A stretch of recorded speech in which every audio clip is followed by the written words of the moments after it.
Welcome back. It is the Vegas Take. Sharp and Shapiro, glad you could join us on a Thursday. Again, a reminder tomorrow, Dr. Jill Biden will be joining us, the former second lady of the Vice President of the United States, of course, Joe Biden. So a lot of questions to get to her coming up here tomorrow. So looking forward to that. Last night, I was looking forward to the game last night for a while. First of all, I think Steve Alford's a good basketball coach. I think he's fit for the Mountain West Conference. It didn't work out for him at UCLA. He's really overachieved thus far at Nevada, Reno. There's no question he's overachieved there.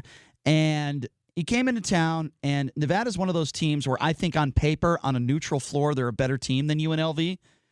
They got some studs on this UNR basketball team, and it was really fun to watch Jaylen Harris play in person. This is a guy that's averaging 26 points a game in the Mountain West Conference, arguably the best player in the league, and he had a monster. He's probably the best athlete in the league. He had a monster game last night. Crowd was pretty good last night. Not great for what I think should be UNLV standards, but for the horrible crowds that we've had over the course of the last several years, students did a better job of showing up, but it still wasn't to the standards, like I said, where it should be. It was a hard-fought game, but UNLV was down early. They were down big. I think they were down double digits early, down as much as 11.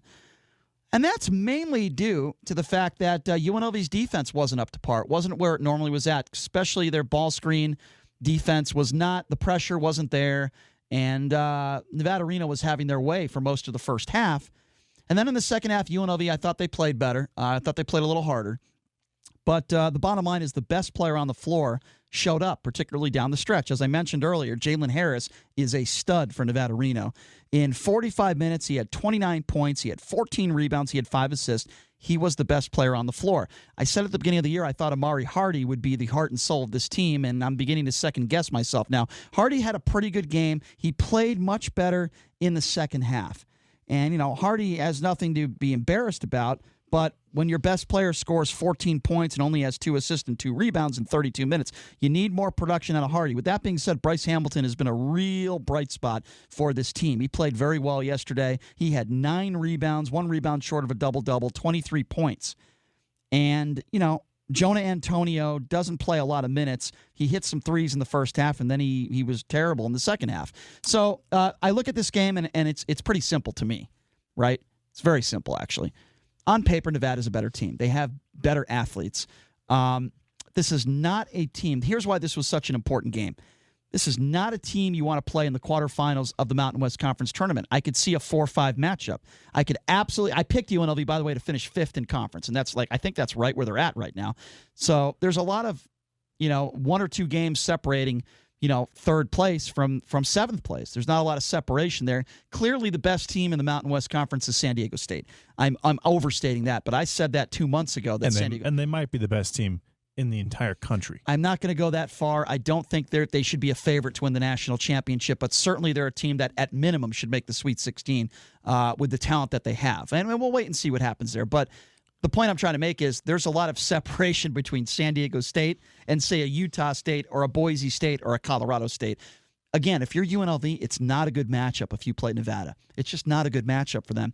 And I could see UNLV playing Nevada in the quarterfinals. And if UNLV finishes 5th in conference and they lose in the quarterfinals of the Mountain West Conference tournament, I'm not going to sit here and say, well, TJ did a great job. He overachieved. No, I'm not about to say that. Now, there's a lot of time left before March, before we get into the Mountain West Conference tournament. But what I've said about TJ Otzelberger plenty of times is that he's not a proven coach on the defensive end of the floor. His defense was very lackluster at South Dakota State. Yes, they won a lot of games, but it wasn't because of their defense. It was because of their offense. You cannot allow at home, and I know the game went into overtime, but you cannot allow that many points at home.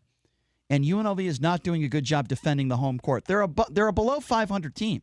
And you can't look me in the eye and say that their strength of schedule is their RPI is fantastic. It's not. But you have to look at it compared to the Marvin Menzies era, Brian, which was UNLV lost by 18 at home to Nevada last year. They were leading this game until the final. Okay. I mean, they were leading the majority of this game. They played a pretty good game yesterday. Jonah Antonio. Well, they weren't leading the majority of the game. They were down double digits in the first half. The second half, they were up 5 most of the second half. They were up a few points. It was going back and forth. Yeah, and against a team like Nevada with a coach like Steve Alford compared to what happened last year with Marvin Menzies. Okay, but a low bar. It's not. It's Marvin Menzies is a very low bar. It's about improvement, Brian. Okay, but TJ Otzelberger has been a much better coach than I expect him to be with the talent that he has. I don't think he has a ton of talent. I disagree. I don't think Amari Hardy is a great athlete. I disagree. I think Jaylen Harris is an exceptional athlete.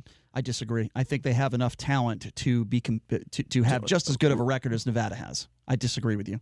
You think they have more talent than the majority of teams in the Mountain West Conference? I think they have enough talent to compete in the top 4 in a very bad conference. Yes, I do.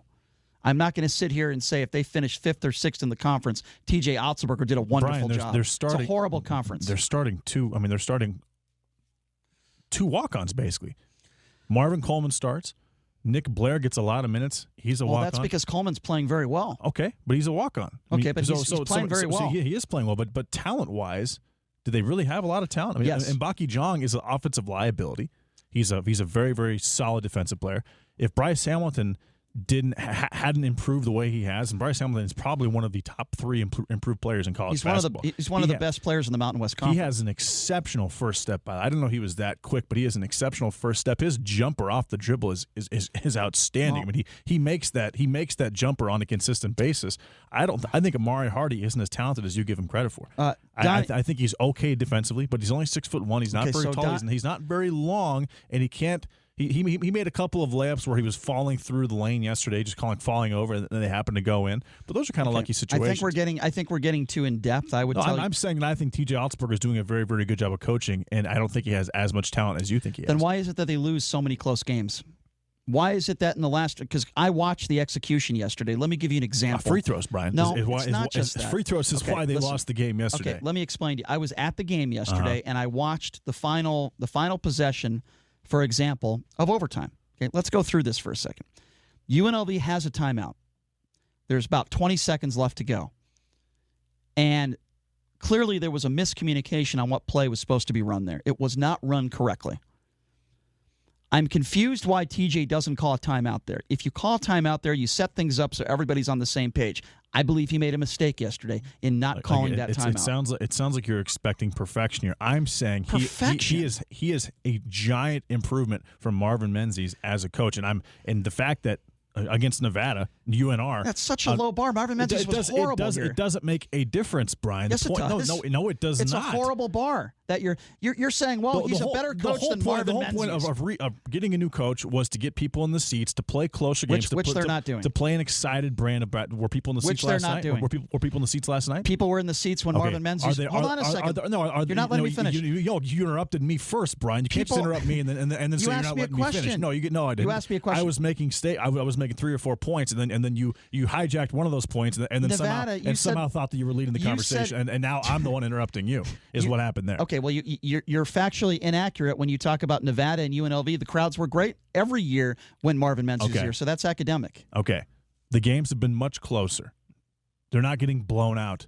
How many times have they been blown out this year? Once. On the road at Colorado State, I believe they got blown out by 15 or 20 points. I'm sorry. I'm not for moral victories. A loss is a loss. Brian, losing a game by 20 at home and losing a game by 2 or 3 is a giant difference, especially when it's going back and forth. But that's not the point. The point is playing a competitive brand of basketball with the talent that you have afforded to you. He doesn't have a ton of talent. Again, he's playing 2 walk-ons. A lot of minutes. 2 walk-ons are getting a lot of minutes. Elijah Mitchell-Long. Whose fault is that? Was a very. Whose fault is that if he didn't recruit? Marvin Menzies' fault, Brian. Really? He didn't have any time to recruit? He had, a month to recruit? No, he had more than that. Okay. He got Donnie Tillman the transfer and Elijah Mitchell-Long. I mean, that's an awful argument, Brian. Whose fault is that? You're acting like he's been here for 4 years. He's been here for 2 months. He's had time to recruit. Now he has a little bit, and he's got a couple players coming in.